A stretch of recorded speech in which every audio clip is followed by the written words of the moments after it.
అసెంబ్లీలో వైసీపీని ప్రతిపక్షంగా గుర్తించాలని కోరామంటున్నారు వైసీపీ సీనియర్ నేత పెద్దిరెడ్డి రామచంద్రారెడ్డి.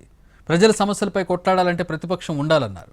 వైసీపీ అధినేత ప్రజల సమస్యలపై మాట్లాడేందుకు ప్రతిపక్ష హోదా ఇవ్వాలన్నారు పెద్దిరెడ్డి రామచంద్రారెడ్డి.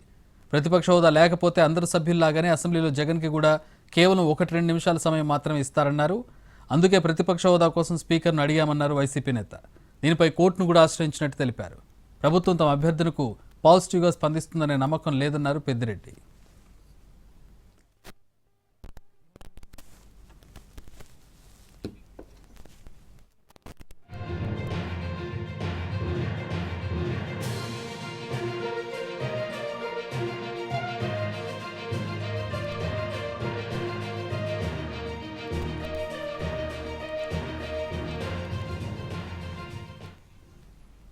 ఇక కాసేపట్లో వైసీపీ ఎమ్మెల్యేలు ఎమ్మెల్సీలతో జగన్ సమావేశం కాబోతున్నారు.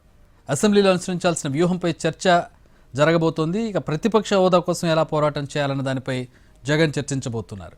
అసెంబ్లీ సమావేశానికి ముందు కూడా ఎమ్మెల్యేలు ఎమ్మెల్సీలతో జగన్ సమావేశం అయ్యారు. సభ నుంచి వాకౌట్ చేశాక మరోసారి నేతలతో భేటీ అవుతున్నారు జగన్.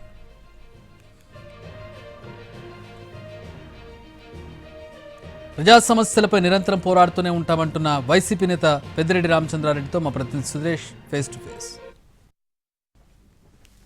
రామచంద్రారెడ్డి ప్రస్తుతం మనతో అందుబాటులో ఉన్నారు. ఆయన అడిగి తెలుసుకున్నాం. సార్, అసెంబ్లీలో ప్రధానంగా ఏం జరిగింది, మీ డిమాండ్ ఏమని?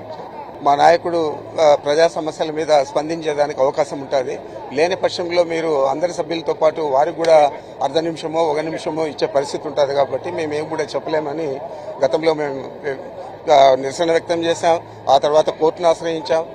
కోర్టుకు కూడా సరైన జవాబు చెప్పకుండా వీళ్ళు చాలా నిర్లక్ష్యం చేశారు. కాబట్టి ఈరోజు కూడా అదే స్లోగన్తో మేము అందరూ కూడా మా శాసనమండలి సభ్యులు శాసనసభ్యులు అందరూ కూడా అక్కడ నిరసన వ్యక్తం చేసి బాయ్కాట్ చేసి బయటకు వచ్చి మీతో మాట్లాడడం జరుగుతుంది. అంటే ప్రభుత్వం నుంచి ఎట్లాంటి స్పందన వస్తుందని భావిస్తారు? గుడ్డెద్దు చేతిలో మెస్తా ఉంటే ఏం మెస్తాదో దానికి అర్థం కాదు.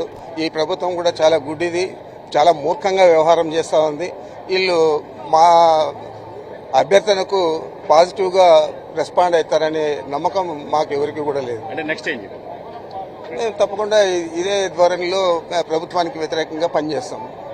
మొదటి నుంచి తమ పార్టీ ప్రతిపక్ష హోదా కోరుతున్నప్పటికీ ప్రభుత్వం నుంచి ఎట్లాంటి స్పందన లేదని మాత్రం పెద్దిరెడ్డి రామచంద్ర గారు చెప్తున్నారు.